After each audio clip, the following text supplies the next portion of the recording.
Namo tassa bhagavato arahato samma sambuddhassa. Namo tassa bhagavato arahamma sambuddhassa. Namo tassa bhagavato arahato samma sambuddhassa. Buddhang dhammang sanghang namasami.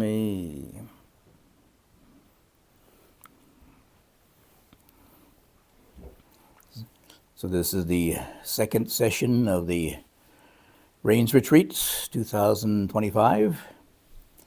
And the main theme, as you see on the board there, is the Tenfold path, which is, it can sound very exotic, but basically it's the Eightfold path, plus the last two, right knowledge and right liberation, right? Yeah, we'll finish on liberation. That's always a good note. For those who will finish. Yes. Anyway. So the just for the sake of explanation, the Buddha designated this, this kind of sequence here, and in one sense, when the Buddha gives some teachings, usually the first ones he gives are the most important ones. Like in many of the discourses, they begin with the most important of the discourses, and gradually they go through the various, permutations, if you like. The Buddha gave a huge variety of different teachings to different people. So what we have is a collection of all these teachings, and then it's a way was the so-called editors had to kind of put it in a way which was understandable, I guess you could say, to people. But again, it's understandable is relative, I guess, because everybody's at different levels of understanding and experience. So sometimes, like in the first discourse of the middle length sayings, it's a very, very profound one, the root of all things, but it is quite an advanced teaching for most people. They need the average person needs a little bit more grounding in the practice before they can appreciate that teaching. But anyway, if we look through all of the Pali Canon, we can find certain teachings which are applicable to everybody. So, for example, this Eightfold Path, in the Buddha's first teaching, he gave this first teaching to the 5 disciples in the Istipatana, the deer park in Sarnath. He mentioned the Eightfold Path, you see. But of course, as one practices it, we begin to see it differently. We get a different understanding of the processes involved. At first, maybe it's just very intellectual, bunch of information, right? A list of things. But as you put them into your life, ideally you experiment with them, experience them, you have a different understanding. You can say it can move from the rational understanding to the experiential understanding, to wisdom, in other words. So maybe at the beginning, just give a little preliminary explanation of some of these terms, and especially, for example, the first one, right view. Ideally, the rightest view is from the Arahant who's fully enlightened. They have the most right view. The rest of us have a relative right view, but it's important to start off with the right perspective first. In some ways, I would say right view is one of the most important, maybe is the most important of the Eightfold Path, because it's like having the right roadmap. Doesn't matter how much, if you can have a very good car, you can have lots of petrol money, and you'd be very energetic, but if you got the wrong map, you won't arrive at the right place. So that's why I would say, this is my interpretation, why the Buddha gave right view as the first stage of the Eightfold Path. Also, the Buddha was teaching in India to a great variety of different opinions and views. There's a whole range of different religious perspectives in India at the time.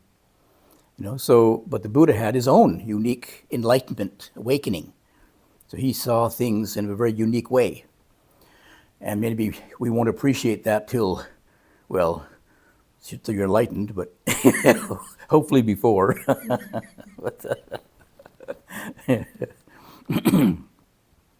But I'd say the first part of right view, it is like very much like the same in English. We use the word view, but it can refer to our way of seeing things, but our opinion too, right?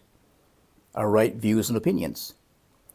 But whether you know it or not, how you understand your views and opinions influence what you see in the world. What you see in the world influences your views and opinions. It's vice versa. It's what you see outside reinforces what you believe inside. What you believe inside, it also influences what you see outside. So, for example, a very practical one. If you could just try and reflect, we all have views, but sometimes they're so personalized, so internalized, we aren't even aware we have a view. So here's a little question already, little test. Would you say that you are an optimist or a pessimist? Or, is your glass half full or half empty? Or do you know? Or maybe it's, 3/4 full. I don't know. What's your general outlook on life, in other words?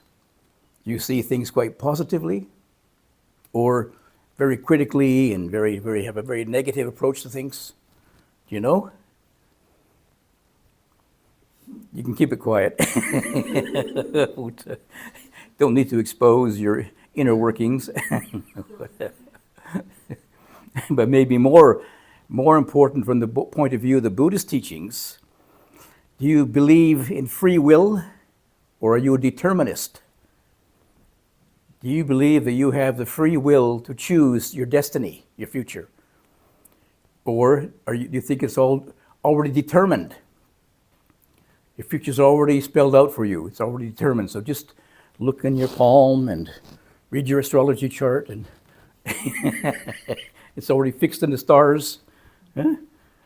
Do you know, can you decide which you are?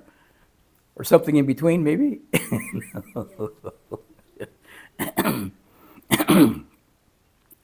So when it comes to right view, the Buddha, from his awakening experience, they say he had a very unique view of reality.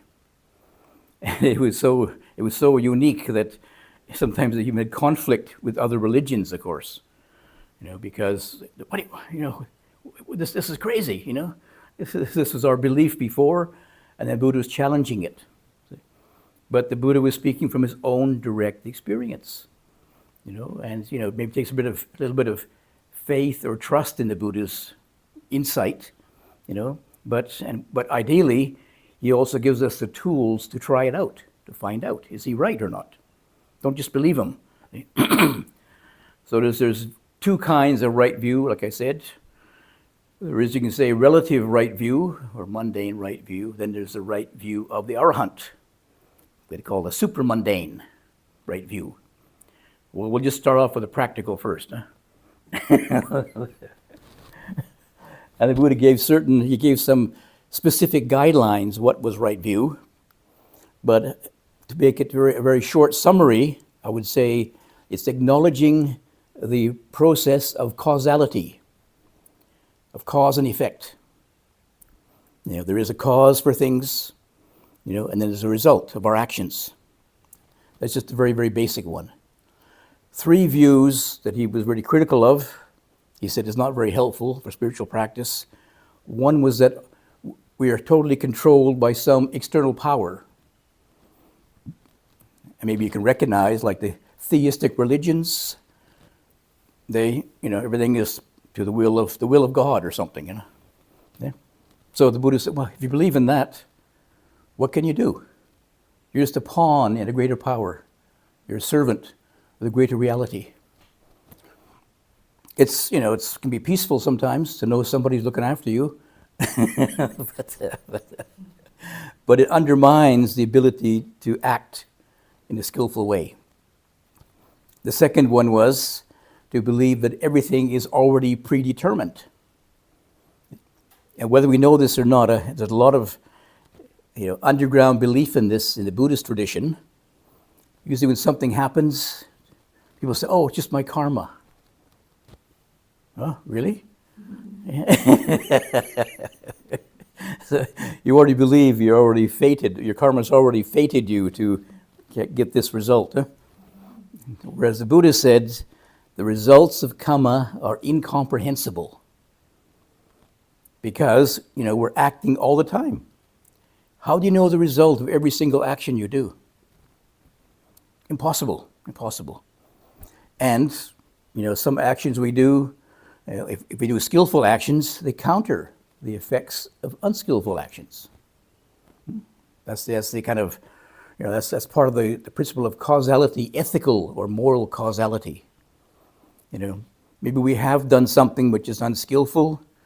We have lied, for example, but you can correct that to a certain degree.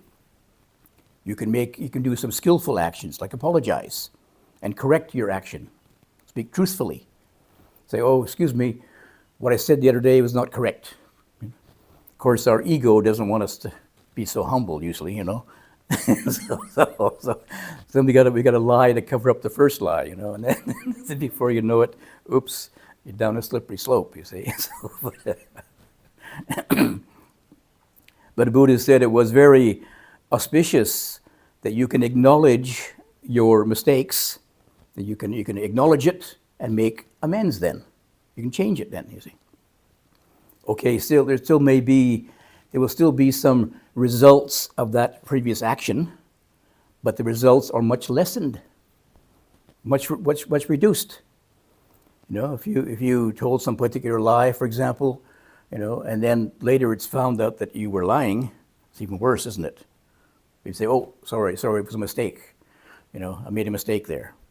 Then people can forgive you too. Say, okay, yeah, now I know how you really are, but you apologize, so you're relieved of that burden. So the Buddha gave specific instances of this. You need particular examples of this. The results of causality, the principle of causality. So, for example, there is the result of what is offered. There is a result of what is bestowed and what is sacrificed. There is fruit and result of good and bad actions. There is your mother and father to be respected. And there are beings in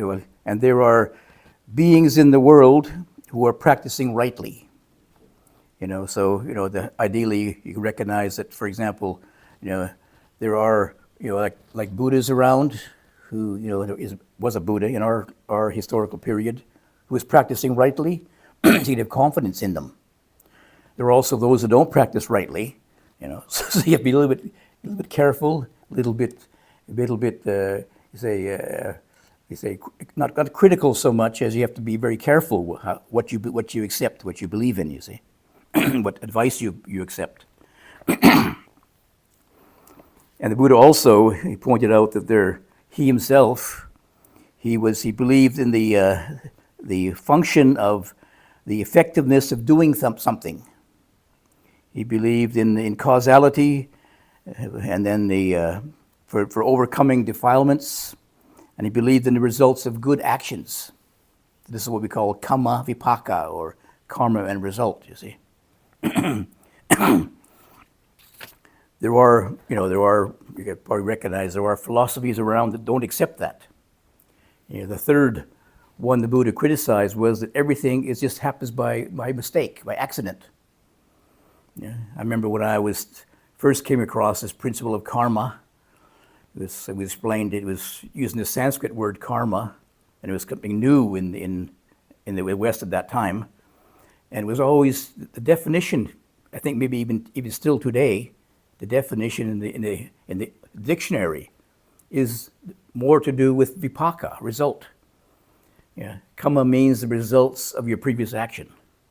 It's all wrong. Karma actually means literally action. Karma is the action. Vipaka is the result. Okay? But you hardly ever hear that, never mentioned in the dictionary. Maybe it is in the Pali English dictionary, but not in the English dictionary.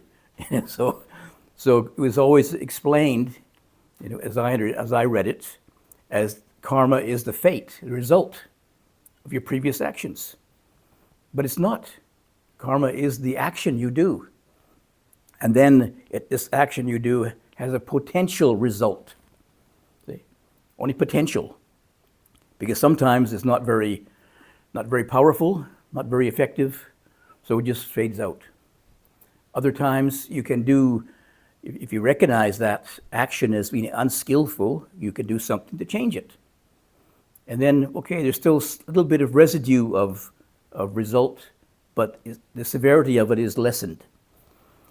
The classic example is of one of he became a monk eventually, but originally he was a robber, he was a killer, Angulimala. Angulimala means the mala is a necklace, Anguli is a finger. So he wore wore a necklace of fingers, a finger of necklaces. No, he wore a necklace of fingers of all the people he killed, you see. He's really, really a bad guy, you see. And one day the Buddha is coming on the road, so he sees the Buddha, he's going to go kill him. But the Buddha recognized this guy actually is very good-hearted. He was misled by his teacher. The teacher told him you have to kill 1,000 people before you get any special powers, you see. But the Buddha, with his special meditation powers, he recognized this guy at heart. He still had a very pure heart. So the Buddha confronted him and was able to convert him. And you can imagine, if you killed 999 people, very, very bad result. Huh? I mean, just, I don't even know about the laws in India at that time, but just karmically, how much violence you have created, killing all those people. But once he was enlightened, all he got was a bump on the head. So I don't think any of us are that severe, but if you are, you better become an arahant quickly. Otherwise, it's going to be a lot of retribution to have to live through.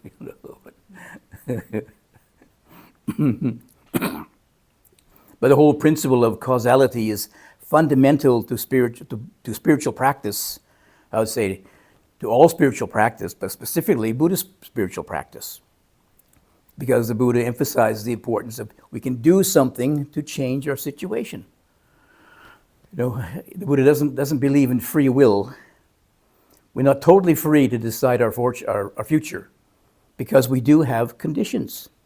And we do have sort of a backlog of conditions, a lot of unprocessed stuff, just in this lifetime alone.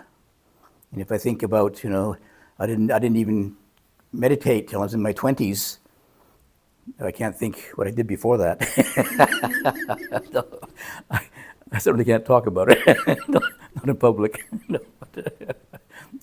But being a student at university, yeah. So, but then, through meditation practice, through spiritual practice, through right effort, right mindfulness, right collectedness, it's possible to change that. So even though you could say we've sowed these unskillful seeds, before they ripen, we can alter them, we can change them to some degree. Okay, they still may occur, like Angulimala, he still had to reap the results of his previous bad actions, but it was very, very minor. The Buddha gave a simile one time. He said it's like somebody, if you put a grain of salt in a cup of water, the water will be very salty, right? But if you put the grain of salt in the Ganges River, you wouldn't even taste it. So that's like somebody who has done this unskillful action. If they still have a self, they're holding on to their self, they're still attached to their ego, is like a glass of water. Then there are unskillful actions like the salt are contained in that small vessel. So you create the action, you're gonna reap the result of it. But you can do the action, but if you have no self, who's to reap it? The action has no roots, it has no foundation, no container anymore. See? Like the Ganges River, you see. But there'll still be an action there, you see. But you don't take it personally. There'll still be a result there, but you won't take it personally. But if you still have a strong personality, you still have an attachment to yourself, you get the result of it too. You do the action, you get the result. It's more like, we think of me doing the action, see? But actually it's the action makes you. There's a sense of a self, acting, if you like, sense of a self there. And if you really identify with it, then that result creates your behavior.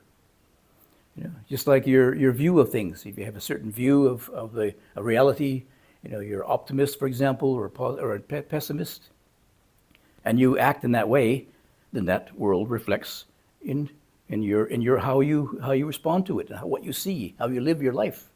When I was in Switzerland, I went to this small town for a weekend retreat, and the two people organizing it, I won't say where it was because I got to keep it anonymous, but there's two people who were the main moderators or organizers of this retreat, you see.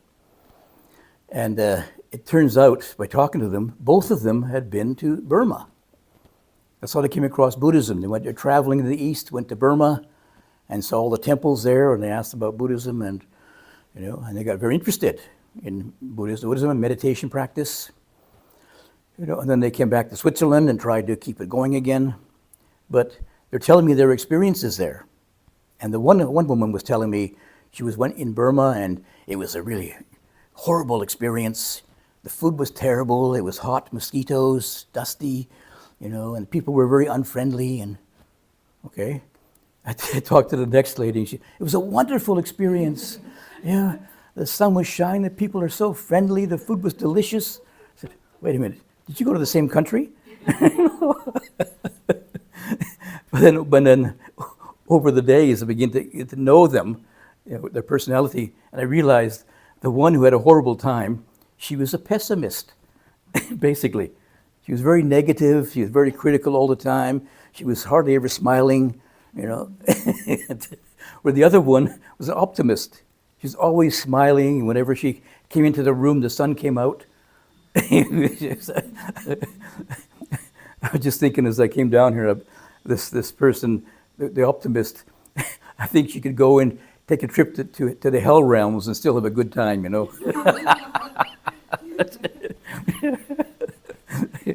Wherever she went, she was always smiling and happy and friendly. She had so many friends, and everywhere she went, it was wonderful. But the other one who was so critical and negative, so it wasn't the country she went to; it was her state of mind she brought with her. So beware. Yeah. Beware what your view is, what your way of thinking is.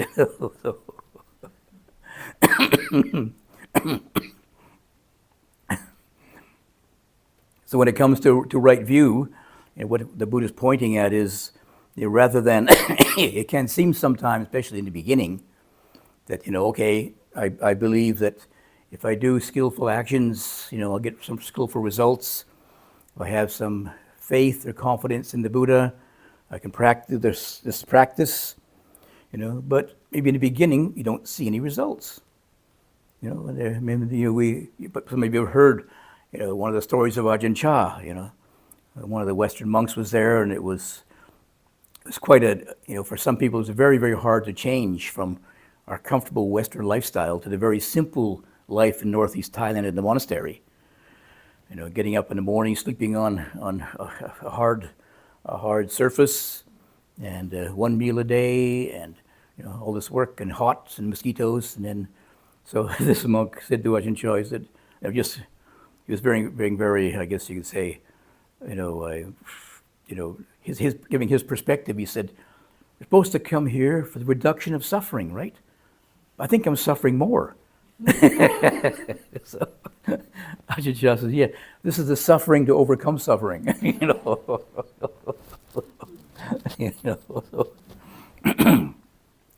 So in the beginning, sometimes we actually maybe suffer more. We try and put into our life this eightfold practice, this eightfold path, because it's something we maybe haven't done before. Especially when it comes to the morality part. There's this like have to change our lifestyle perhaps before, and changing your lifestyle. I mean, I think none of us are really spring chickens, are we anymore? I mean, some people are still very young. Yes, right. Yes, but some of us are a little bit older, so it's not going to be so easy to change, perhaps. And even we try to change, we probably have our own opinions about some of these guidelines. For example, like what is what is right speech, for example. Some people have different opinions of what it really means. And if you really look at it in detail. Okay, it says the first, at the easiest, it says refrain from lying. Say, well, I don't really lie, but you might notice you exaggerate a little bit. You stretch the truth, or you bend it, maybe.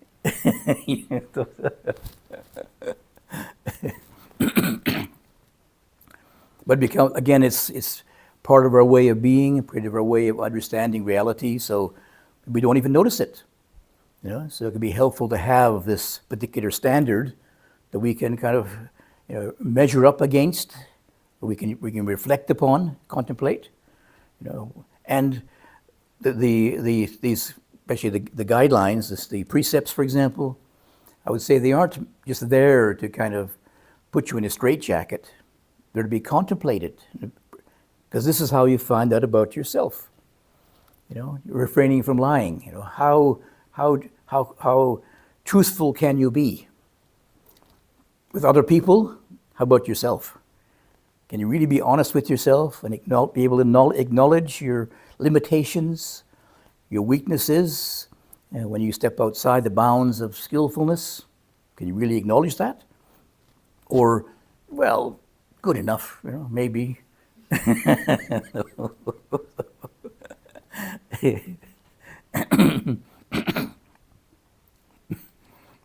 So the right view. I mean, there's the general principle, acknowledging the principle of causality, cause and effect.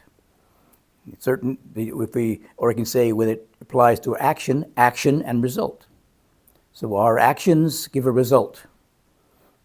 And the Buddha, he was very refined in this, because as a meditator, he recognized that the action behind the actions is in the mind, our intention. Our intention is. The word literally from Sanskrit, karma, literally meant, originally, it meant the sacrifice. It was a theistic religion. They had all these different gods, you can say. There was a god of fire, Agni, and the god of various things. And so the way to relate to them was to sacrifice, make some sacrifice to the god, and the god would look upon you with favor then, you see. Some of them were actually, they sacrificed animals. Sometimes they killed animals, sometimes they just burned some ghee or something. But that was what karma meant, the action, and then the god gave you the result, favorable result. He was happy with it. There's a few she's too, though, in Hindu theism. But the Buddha, as a meditator, focusing on what was going on in the mind, he recognized that actually the physical action is only part of it. What is more important is the intention behind it. What's the intention behind it? And you can recognize that, of course, if anybody's ever tried to observe their intention, tricky business. Huh? First of all, intention as a state of mind is very fleeting, can change quite quickly. Not to mention that it's at different levels usually, many different levels to it. What's your real intention? The kind of classic one is, people are trying to help other people. They make an effort to help somebody, but behind it, maybe there is something, there is a self there. You're helping somebody else because you want to be looked upon as being a compassionate person. That's the kind of, it's a hidden intention behind it. You aren't really doing it from selflessness. There's some kind of hidden intention there, Look at how compassionate I am helping somebody. Or you're helping somebody because, you say, this is how you do things properly. Because that's how you do it, and that your way is the right way, right? So, I'm just telling you how to do it, and I'm just helping you do it the right way, my way, So it can be very tricky, And on the outside, it looks like the person is being very compassionate and very selfless, but the intention behind it, and how can we read that? How can we know that? So it doesn't matter trying to observe that in yourself. If you do a certain action, maybe at least in reflection, you can contemplate. Okay, what was behind that action? What was the intention behind it? You may notice there's different levels there. When I was in Thailand, for example, I went there to stay for 1 month to meditate and, sort of get enlightened, so to speak, and then go home again, continue my travels. But then, after 1 month, I still wasn't enlightened, so I had to extend it. Yeah. And at that time in Thailand, you had to renew the visa every month. So every month came up when I had to stop and think, okay, well, what'll I do? Will I leave or will I stay? And basically, didn't know it at the time, but looking at my intention, And sometimes the intention was quite good. They say, like one time I said to myself, the longer I can stay here, meditate, the better it would be for me and the rest of the world too. To let loose this crazy mind on the world is dangerous. So stay here and keep working on it. And other times, it was getting near winter time in Canada, and I thought, returning to winter in Canada? No, I think I'll stay here in warm Thailand. So sometimes it was not so noble, if I really looked at it, in detail, but but the point is to be able to observe these different changing conditions, and intentions are changing quite a bit. Usually, there's all kinds of different motivating influences in our life. Intention is what motivates us. It's a will, basically. It's will, volition, and many, because it is mental or internalized, it's hard to notice except in the results of it. So if you can pull it back, and of course the overriding principle involved is that the Buddha's of causality. The Buddha's principle is, skillful actions give pleasant results. Unskillful actions give unpleasant results. This is not just Buddhist. I think in most religions have the same. You do good things. You follow the commandments. You follow the different, what each the religion tells you to do, and then you go to heaven, right? And you do bad things, you go down to the hell realms or something. So, in Buddhism, it's a little bit more complex because you have to look at your intention behind it. So you can go through the overt actions, but it's the intention that really counts. That's what's behind it. So this requires quite a bit of mindfulness, you may notice. You have to be quite aware of your states of mind, what's behind your activity. It's motivated by greed, aversion, delusion. Those are unskillful actions, unskillful intentions. If it's motivated by non-greed, non-ill will, you can say the second one, right aspiration, non-greed is renunciation, non-ill will, harmlessness. Those are skillful aspirations, skillful intentions. If we have those in mind, we act from those perspectives, then results will be pleasant and positive. But it's a matter of finding out, not just believing what the Buddha says, but putting into practice and finding out. So once one has the right view, ideally all the other factors can come together. And just having the view, it's like sitting here and thinking, I have to get to Sydney, and so I just sit here and look at it and say, I should get to Sydney, right? You have the view, but no action, you won't get there. And your action should be mindful, collected, with some degree of effort, hopefully with harmlessness. Don't run over the lyrebirds or the wallabies, So,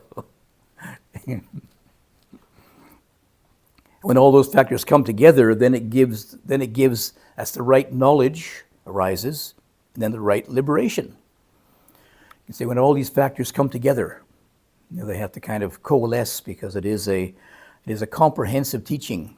It relates to different levels of our being. You see. Say somebody can just think about it, they can have all the right information, but if they don't put it into practice, don't live it, then don't get the right result. The right knowledge is not just intellectual. The right knowledge is a synonym for panya, wisdom, or insight, seeing really clearly the way things really are. Then you live in harmony with the Dhamma, the way things really are. If you live in harmony with the Dhamma, then no suffering. It's ultimate, no suffering. Basically, there's nobody there to suffer. There's still hot and cold, and there's still, tiredness and energy, restlessness, but there's nobody there to suffer.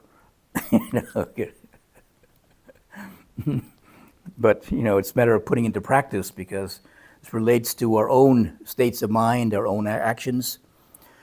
And, if we don't have the right view of our actions, it can be dangerous, because we're acting all the time. If we continue to act selfishly with delusion, it just compounds it. Delusion compounds more delusion. But if we can change it around, that now this action becomes a way of increasing our wisdom, then we can guide you out of the wheel of suffering, then the round of rebirths of samsara. So that's the potential is there. It's a matter of just putting into practice, and part of it is learning and making it into a learning experience. We learn as we go. So it's a matter of we have the right view now, and if we have the certain confidence to keep with it, that view will carry us through getting the right perspective. All those factors, you see, are right. Some people have lots of effort, energy, but if it isn't right, can be a distraction. Put it in the wrong place, see, in the wrong way. We all have some degree of mindfulness, some degree of collectedness, but if it's not used in the right way, totally wasted. And you think of all these people, these brilliant people who have all this, focused attention, all solving all kinds of, worldwide problems, but have they solved them? Right collectedness, but didn't arrive at right. No, they have collectedness, but not right collectedness. Doesn't arrive at right wisdom. Then, so the right view. They say the general one is causality, and then there is specific examples of it. I mean, the reading I gave on the board there mentions right view as knowing the Four Noble Truths, right? Anybody read that? Yes, you read that. You know that. Yeah. Well, knowing the Four Noble Truths is just one example of causality. There is suffering, but there is a cause of it. Then there is a cessation of it. Then there is a path. So there is the reality of the situation, suffering, but it has a cause. The suffering itself is not the issue. You won't solve suffering by looking at suffering. You got to find the source of it, the cause of it. Only by removing the cause can we realize the cessation of it. And then there is a path. There's a way to do that. The right action. So that's the causality, cause and effect. We do the right things, we get the right result. So that's, knowing the Four Noble Truths is like putting that causality into a specific aspect of the Buddhist teachings, and most immediate thing to resolve for most people is suffering, right? We're all going to get sick and die eventually. I was going to say, just thinking maybe we don't all get old sometimes, but we're going to die anyway. So unless we resolve that, we're still going to suffer, as well as other ways of suffering too. So that's the most immediate thing to relate to. Apply this teaching of causality to that particular aspect of our life. So right view is the first step on the way, but of course all those are being worked. You're working at all of them at the same time in a way, But sometimes just correcting our view, we get a different perspective on it. Like some people, they meditate, they just think, well, if I just come in here and sit, the more I sit here, the more my mind will I'll get enlightened. No, it requires right mindfulness, it requires collectedness, it requires energy. Some people they're sort of like, you say, determinist spiritualists. If I just sit here forever, that's what I thought in the beginning too. I just go to Thailand, just sit there in the forest for 1 month, endure for 1 month in the forest, then I can go away enlightened. It didn't happen after 1 month, so try 2. Now it's 50 years. I'm still putting the 10 factors together. But don't despair. It can be done. So we have pictures of the enlightened masters up here.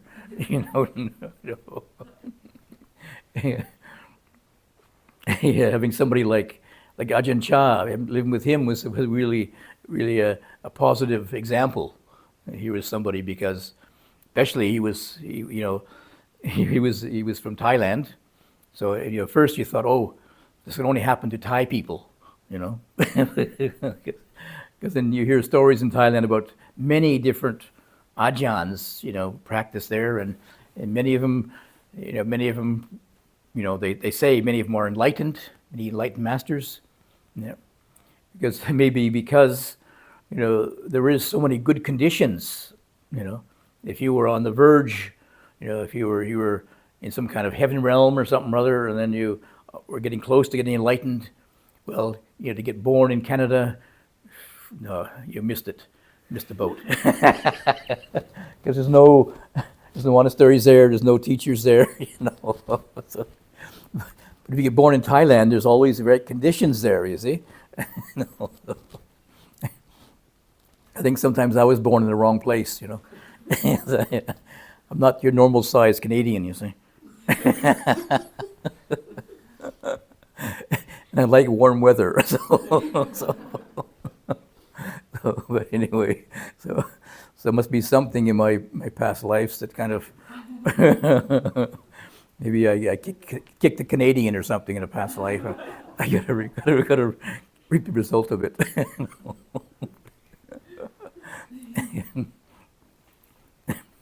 But really, anywhere, the Buddhist teachings is a universal teaching. So when you look around, there's many possibilities. So we're very fortunate to have this situation here where we can come in contact with the teachings and have the quiet place to remind us that there is another way of relating to reality, besides the normal rat race. So So I think I should pause there, and if there's any questions.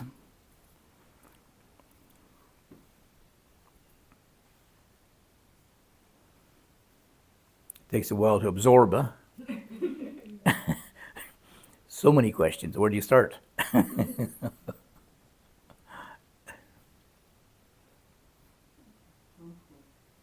on the idea of the pessimist versus optimist,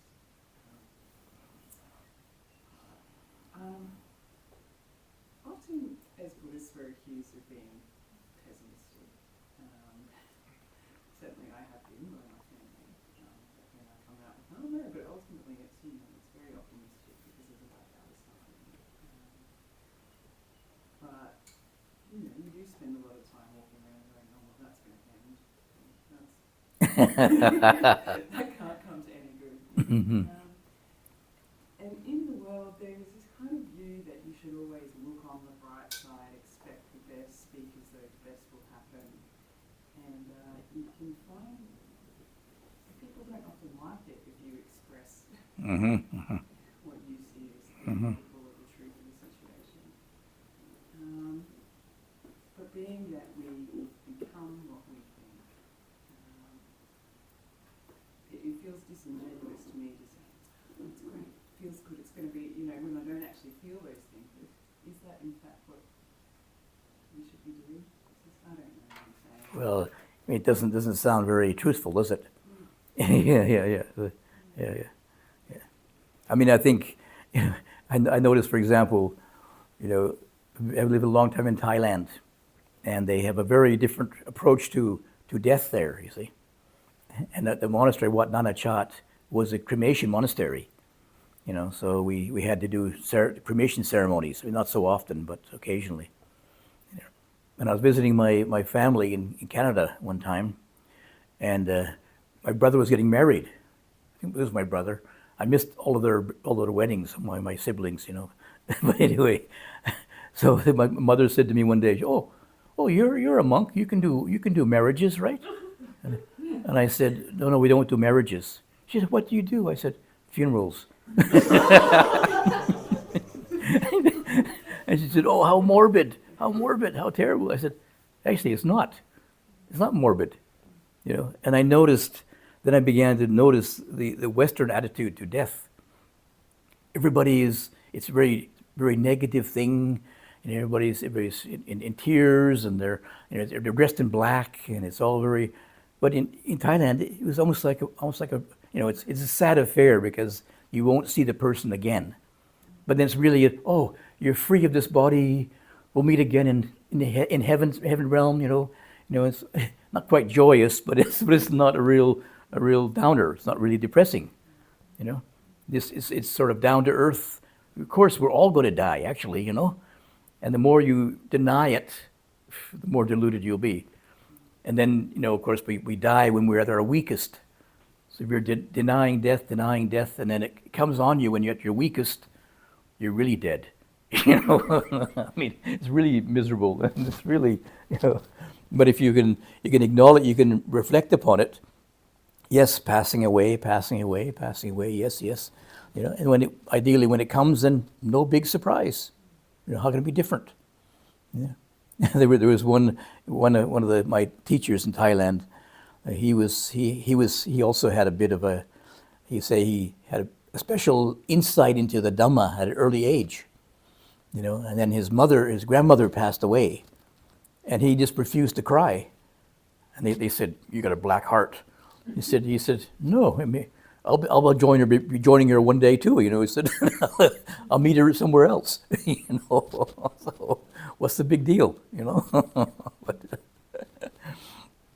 But then I realized that so many people are afraid of death, they can't even talk about it. Whereas in Thailand, it wasn't such a big deal. It was more they get accept the reality of life and death. It's all part of the same picture. Just like somebody who refuses to accept nighttime. I think you have a mental problem if you can't accept nighttime. because it happens every day. It happens every 12 hours. So, But it's just being able to, some people aren't ready for it yet, I would say. So you have to be a little bit careful who you're talking to. Yeah. So,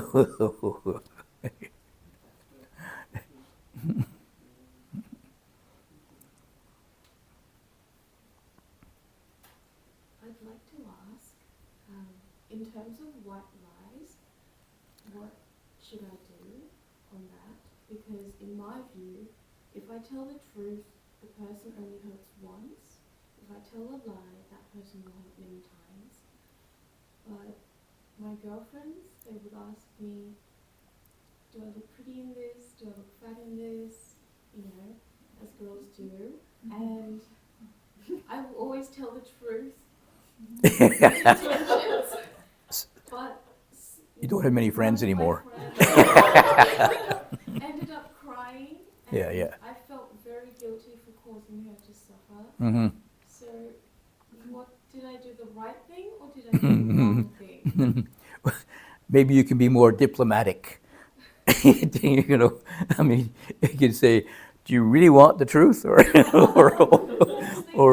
are you ready for, or you just want me to, say pat you on the back, or praise you, or do you really want the truth? They always say that they want the truth, but they can't handle Yes, the truth.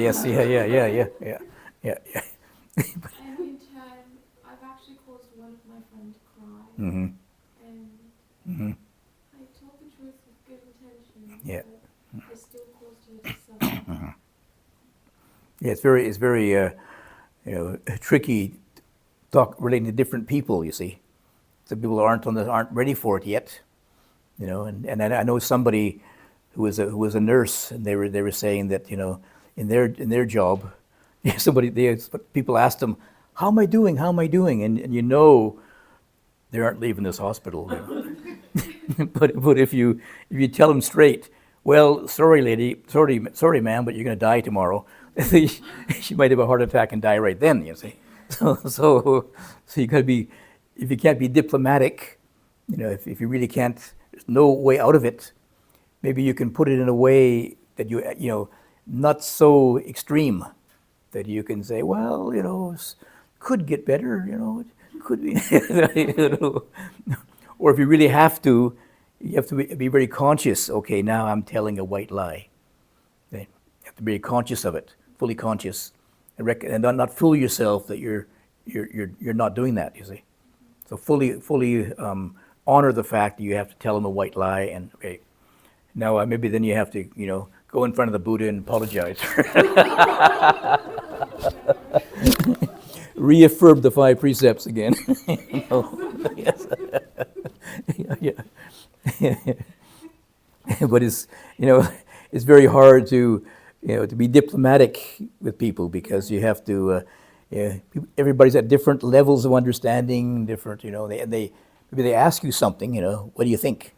But they don't really, like I say, they don't really want to know. Yeah, they only want praise.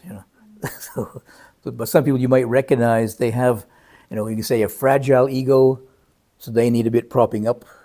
Others, maybe they're a little bit more resilient, and you say, well, like, you really want the truth. There was somebody I knew, and they were a therapist, and so they told their clients, if you want to give me any feedback, at least warn me beforehand, So some of the clients would just say, okay, pad up, she said. You should pad up and get ready for my criticism first. She said, oh, thank you. I'll put on my straight jacket, or put on my flak jacket, So that you warn them first anyway, you warn them and say, I'm going to make some critical comments, don't take it personally, be a wise Buddhist, don't take it personally, but so good luck. It's very tricky out there. Yes.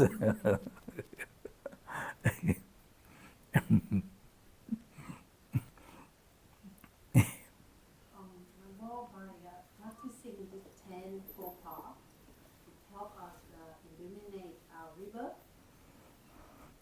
reduce our number of rebirths. Ideally, yes, ideally. If you can arrive at right liberation.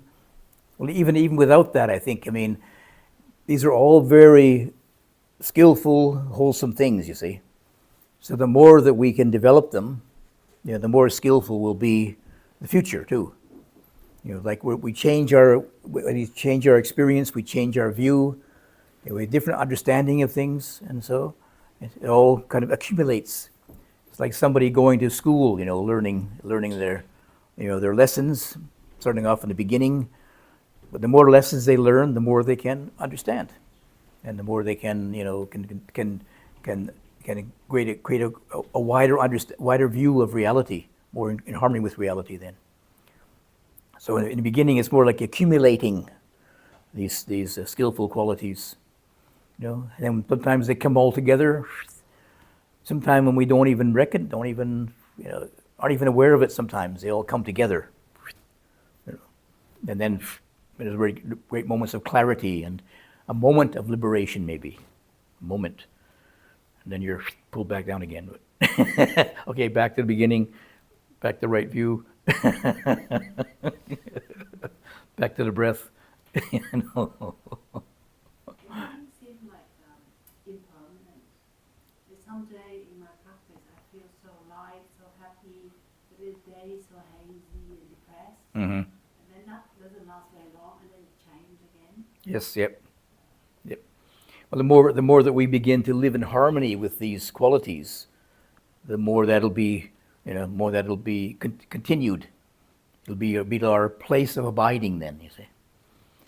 Most of us, we want to be able to visit it temporarily, a place of calm and clarity, and but at least we have the possibility. It is there, Like on my first meditation retreat, a whole month, but I had about 10 seconds of clarity,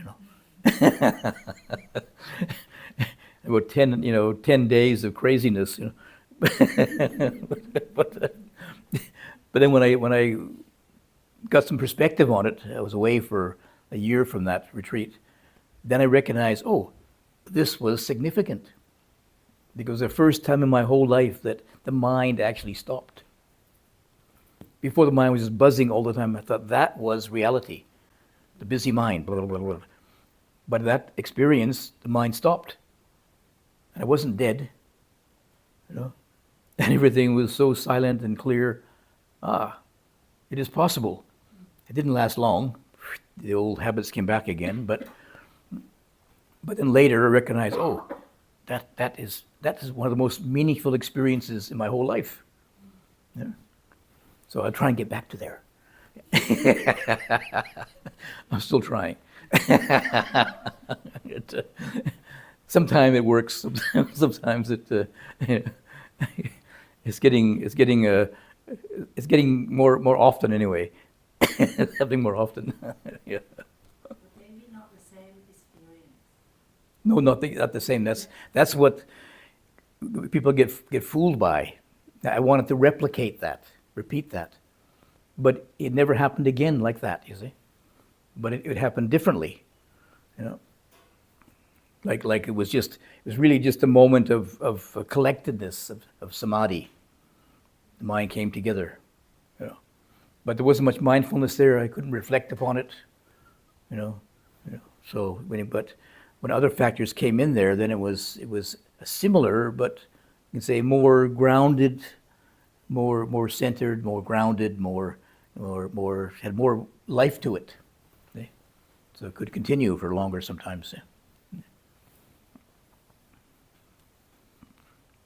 So when we just give life to it, the more that we can abide with those qualities, And sometimes it is a matter of you're struggling with right effort. For example, sometimes a whole patch of, 3-4 months in Thailand, just constant sleepiness, just unconsciousness, And finally, I went to a different meditation center, and there I was able to work with it, to work my way through it, But it was months and months, just dullness and sleepiness, and so, maybe for some people they might give up, So, but I was kind of stuck there, Winter in Canada.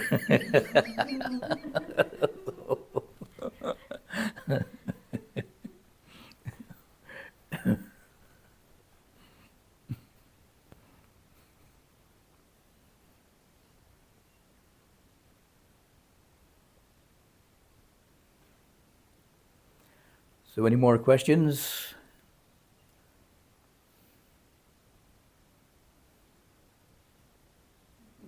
Just reflecting on how hard it is to figure out intention, our own intention. Yeah. Mm.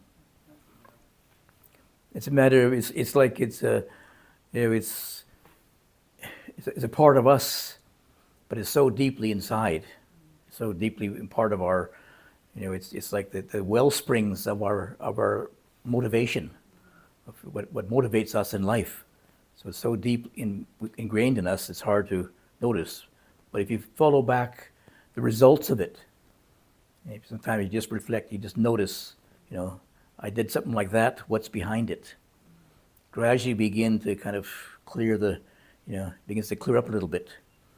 And you can see at least you can begin to see the patterns that go with it. Overriding patterns of, self-preservation, self-support, self-esteem, whatever, survival instinct. These are very fundamental things, but you can recognize them and just see how many of them are kind of based upon, you can say, just DNA. Just our survival instinct. It's not so personalized. It just, the body is the body complex, mind complex is programmed to survive. Other parts of it you can recognize, a little bit more self in that, more ego in that. Recognize, there's something behind this too, Yeah.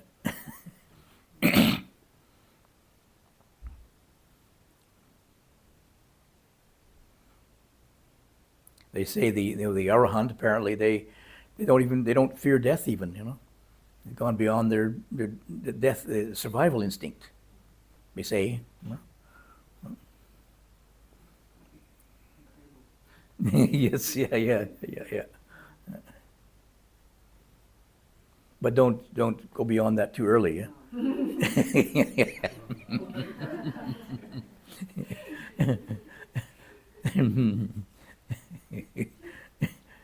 Don't go up to the red belly snake and pat them, and think.